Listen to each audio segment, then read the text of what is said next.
हर हर महादेव। शिवरात्रि में रात्रि को 4 प्रहर की पूजा करने का विधान है, तो प्रायः समस्या आती है कि कैसे पूजा करें, आचार्य जी भी प्राप्त है कि नहीं प्राप्त है, वैदिक विद्वान प्राप्त हो जाए तो भी कैसे पूजा करें, क्या प्रथम प्रहर, द्वितीय प्रहर, तृतीय प्रहर, चतुर्थ प्रहर की पूजा का कुछ भिन्न भिन्न साधन है। हाँ, ऐसा हमारे आदरणीय पूज्य आचार्य वर्ग श्री दिवाकर वशिष्ठ जी ने बहुत सुंदर संक्षिप्त एक विवेचन प्रस्तुत किया, उसके आधार पर और हमने अन्य ग्रंथों के भी आधार पर कुछ निर्धारण किया।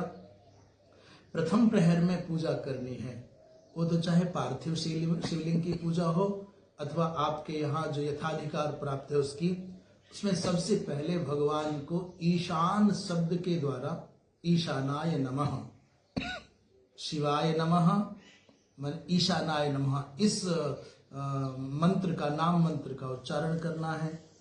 और मुख्य स्नान का पदार्थ है दुग्ध, माने पहले प्रथम प्रहर के अभिषेक में दुग्ध का विशेष प्राधान्य होगा। पंचामृत से तो होगा ही, पर दुग्ध का वैशिष्ट्य है। और जैसे चावल चढ़ाते हैं भगवान को, कहते हैं अलंकार के निमित्त क्या चढ़ाना है, काले तिल मुख्य होंगे, चावल भी हों पर कृष्ण तिल का विशेष महत्व होगा। बिल्व पत्र आदि हों वो तो होता ही है, तुलसी मंजरी प्रभृति।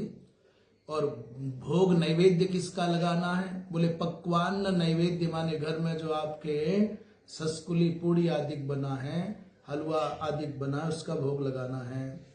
विशेषार्घ्य हम 5 बिंदुओं पर बात करेंगे प्रत्येक प्रहर में।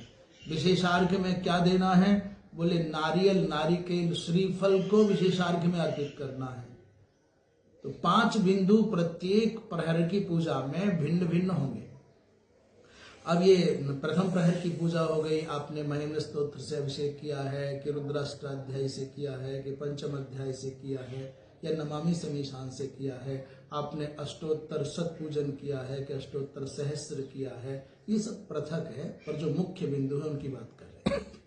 दूसरा प्रहर आरंभ हो गया, तो पहला प्रहर 6 से सूर्यास्त से लेकर के 9 बजे तक प्रथम प्रहर हो जाए, 9 से 12 दूसरा हो जाए, 12 से 3 तीसरा हो जाए और 3 से सूर्योदय तक चौथा हो जाए। दूसरे प्रहर में भगवान शिव की जो पूजा होगी अघोर नाम से होगी, अघोराय नमः। जैसे प्रथम प्रहर में ईशानाय नमः कहा था। स्नान का मुख्य पदार्थ होगा दधि, यद्यपि पंचामृत से होगा।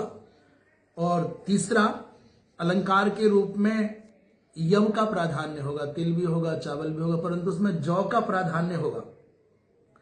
नैवेद्य पत्र जो चढ़ाने हैं, कमल के पुष्प और बिल्वपत्र चढ़ाने हैं, ये विशेष है।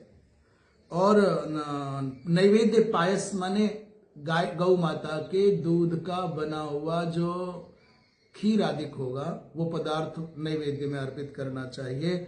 छठा माने अर्घ, विशेषार्घ क्या देना है, तो बीजापुर का विशेषार्घ देना है। इस प्रकार दूसरे प्रहर की पूजा प्रारंभ संपन्न हो गई। अघोराय नमः कह करके अर्पण कर दिया आपने। तीसरा प्रहर आरंभ हो गया, 12 बजे से लेकर 3 बजे तक का समय है लगभग। उसमें भगवान की वामदेवाय नमः इस नाम मंत्र से पूजा होनी है। प्रत्येक पूजा पहला है ईशानाय नमः, दूसरा है अघोराय नमः, और तीसरे प्रहर में याद आ रहा है ना, वामदेवाय नमः। कहते हैं इसमें मुख्य स्नान का पदार्थ घृत है, और अलंकार के लिए मुख्य रूप से गेहूं, गोधूम का, चावल भी हों, जो वो भी हों, तिल भी, परंतु गोधूम विशेष है। और मंदार के पुष्प, श्वेतार्घ के पुष्पों का विशेष समर्पण करना चाहिए। बिल्वपत्र आदि तो होते हैं। अपूप और शाक, ये नैवेद्य, अपूप माने मीठे पुआ को अपूप कहते हैं, उसका भोग लगे। और दाडिम माने अनार के फल का विशेषार्घ्य हो। इस प्रकार तीसरे प्रहर की पूजा संपन्न हो गई। अब 3 बज गया, विश्राम भी किया जा सकता है, संकीर्तन भी किया जा सकता है, नृत्य भी किया जा सकता है, भजन भी गाए जा सकते हैं, और 3 बज गए।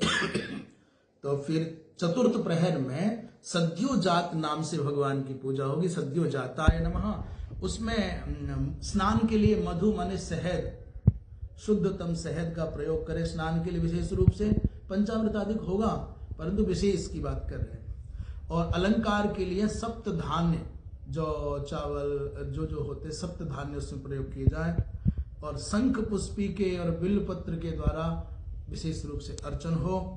मधुरान्न और माशान्न, माशान्न का तात्पर्य है उड़द के द्वारा बना हुआ कोई, जैसे अमृति बोलते हैं, इमरती बोलते हैं, अमृति बोलते हैं, अधिक नैवेद्य हो और कदली फल विशेषार्घ्य के रूप में हो।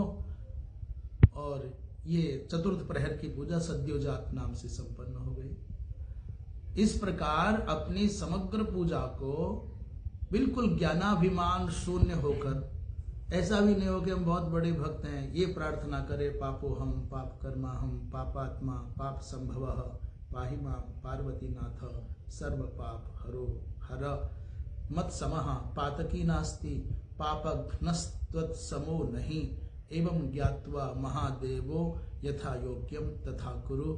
ऐसा प्रार्थना करके भगवान के चरणों में पूजन अर्पण करे और गुरुजनों का वंदन करे, विप्रों को दक्षिणा दे, दान और मान से सबको सम्मानित करके प्रसाद वितरित करके अपने घर आ। हर हर महादेव।